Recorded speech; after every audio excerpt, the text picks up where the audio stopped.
Kisah Rasul-Rasul 23.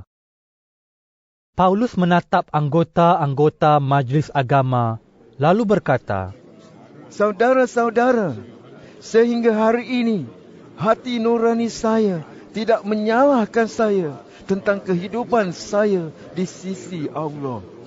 Imam Agung Ananias menyuruh orang yang berdiri dekat Paulus menampar mulut Paulus. Paulus berkata kepadanya, Allah pasti akan menampar Tuan, yang seperti tembok berkapur putih. Tuan duduk di situ menghakimi saya menurut Taurat. Tetapi Tuan sendiri melanggar Taurat apabila menyuruh orang menampar saya. Beberapa orang yang di sebelah Paulus berkata kepadanya, Kamu menghina Imam Agung Allah? Paulus menjawab, Saudara-saudara, saya tidak tahu bahawa dia Imam Agung. Memang di dalam Alkitab ada tertulis, janganlah hina pemimpin bangsa kamu. Paulus melihat bahawa sebahagian daripada majlis agama itu terdiri daripada orang Saduki dan sebahagian lagi orang Farisi. Oleh itu, dia berseru kepada majlis agama, Saudara-saudara, saya orang Farisi. Bapa saya pun orang Farisi. Saya diadili di sini kerana saya percaya bahawa orang mati akan dibangkitkan daripada kematian. Sebaik sahaja Paulus berkata demikian, orang Farisi dan orang Saduki mula bertengkar. Lalu, perhimpunan itu berpecah menjadi dua kelompok. Hal itu berlaku kerana orang Saduki tidak percaya akan kebangkitan orang mati dan tidak percaya akan adanya malaikat atau roh. Tetapi, orang Farisi percaya akan ketiga-tiganya. Lalu, berlakulah pertengkaran yang sengit. Beberapa orang Farisi yang menjadi guru Taurat berdiri dan membantah dengan keras. Orang ini tidak bersalah sedikit pun. Barangkali memang ada roh atau malaikat yang berkata-kata kepadanya. Pertengkaran itu menjadi begitu sengit sehingga komandan itu takut kalau Paulus akan diserbu oleh mereka. Dia menyuruh askar-askarnya mengambil Paulus dari tengah-tengah mereka dan membawa dia ke kubur.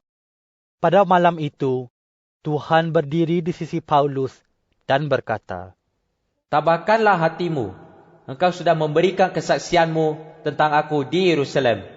Engkau harus memberikan kesaksian di Roma juga. Pagi-pagi keesokan harinya, beberapa orang Yahudi berkumpul untuk merancangkan suatu pakatan. Mereka bersumpah tidak akan makan atau minum, sehingga mereka membunuh Paulus. Lebih daripada 40 orang termasuk dalam pakatan itu.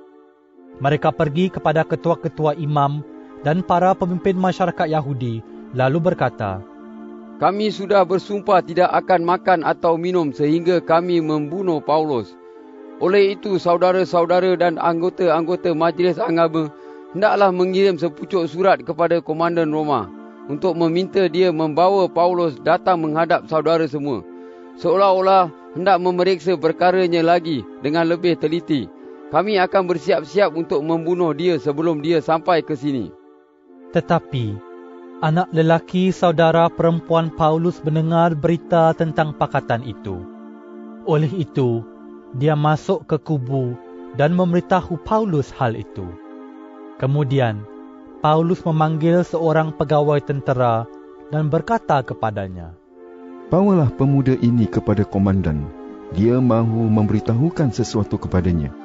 Pegawai tentera itu membawa pemuda itu kepada komandan dan berkata, Paulus, orang tahanan itu memanggil saya. Dia menyuruh saya membawa pemuda ini kepada Tuan, kerana dia mau memberitahukan sesuatu kepada Tuan. Komandan itu memegang tangan pemuda itu, lalu membawa dia ke samping dan bertanya, Apa yang hendak kamu beritahu saya? Pemuda itu menjawab, Orang Yahudi telah bersepakat meminta Tuan membawa Paulus menghadap majlis agama esok. Seolah-olah majlis agama hendak memeriksa perkaranya lagi dengan lebih teliti. Janganlah percaya kepada mereka. kerana lebih daripada 40 orang akan bersembunyi untuk menunggu dia. Mereka sudah bersumpah tidak akan makan atau minum, sehingga mereka membunuh Paulus. Sekarang, mereka sudah siap dan sedang menunggu jawapan Tuan. Komandan itu berkata, Jangan beritahu sesiapa pun bahawa kamu sudah melaporkan hal ini kepada saya. Lalu, dia menyuruh pemuda itu pulang.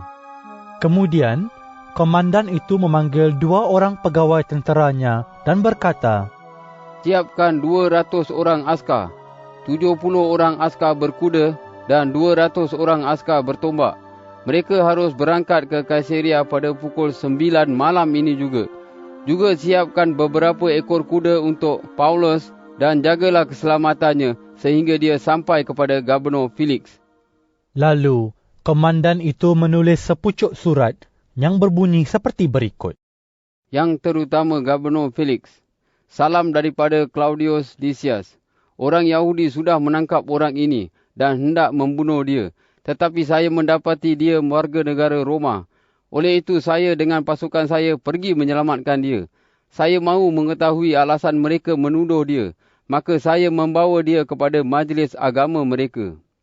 Saya mendapati tuduhan mereka bersangkutan dengan hukum mereka sendiri.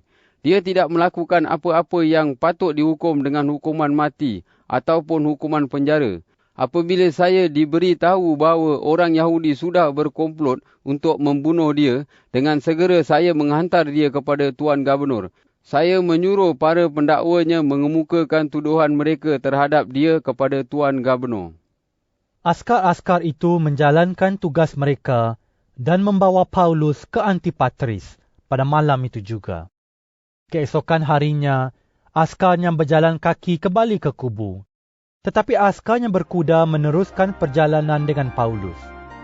Apabila mereka tiba di Kaisaria, mereka menyampaikan surat itu kepada Gubernur dan menyerahkan Paulus kepadanya. Gubernur membaca surat itu, lalu bertanya kepada Paulus dari mana asalnya.